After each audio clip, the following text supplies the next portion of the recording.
कक्षा 10वीं के विद्यार्थियों के लिए अध्ययन सामग्री।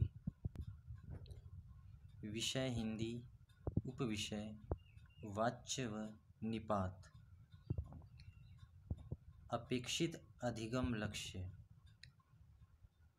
विद्यार्थियों में व्याकरण व भाषा कौशल का विकास, वाच्य के विषय में जानना, वाच्य के प्रकारों के विषय में जानना, वाक्य में से निपात वाले शब्दों को छांटना।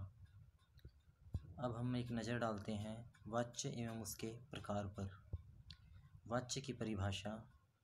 वाच्य क्रिया का रूपांतरण है जिसके द्वारा यह पता चलता है कि वाक्य में कर्ता, कर्म या भाव में से किसकी प्रधानता है।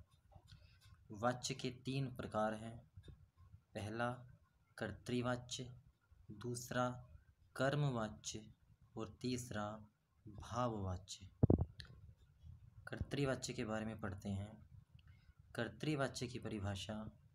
क्रिया के उस रूपांतरण को कर्तृवाच्य कहते हैं जिससे वाक्य में कर्ता की प्रधानता का बोध होता है।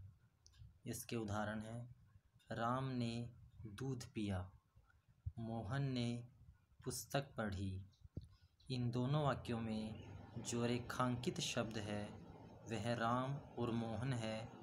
राम और मोहन कर्ता के रूप में हैं। यहाँ पर कर्ता की प्रधानता का बोध हो रहा है, तो यहाँ पर राम और मोहन कर्तृवाच्य के रूप में हैं।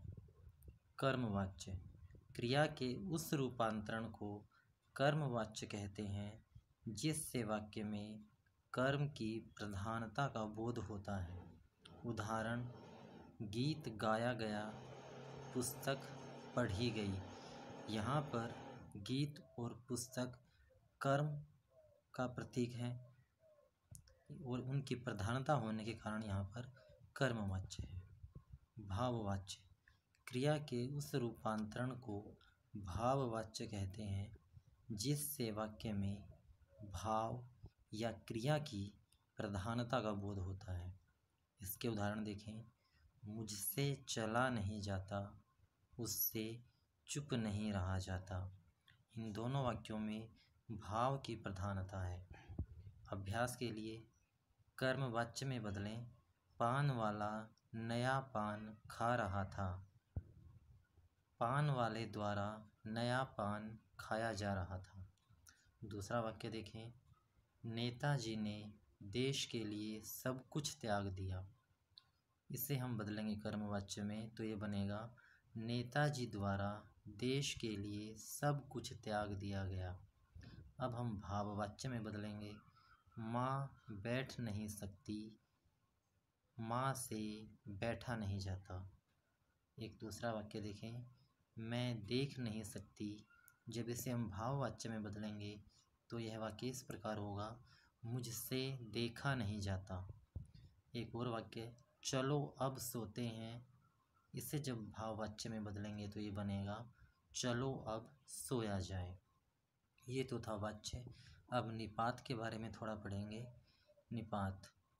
पहला वाक्य है, मैं भी जोर लगाता हूँ।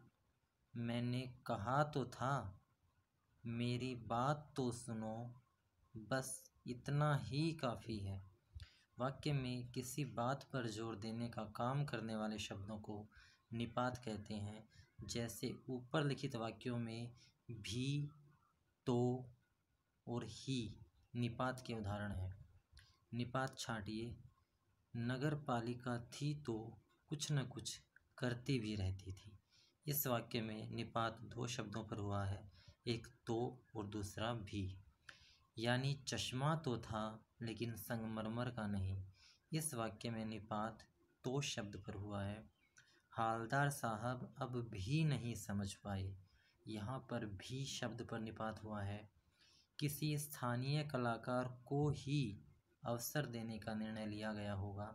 यहाँ पर ही शब्द पर निपात का प्रयोग हुआ है।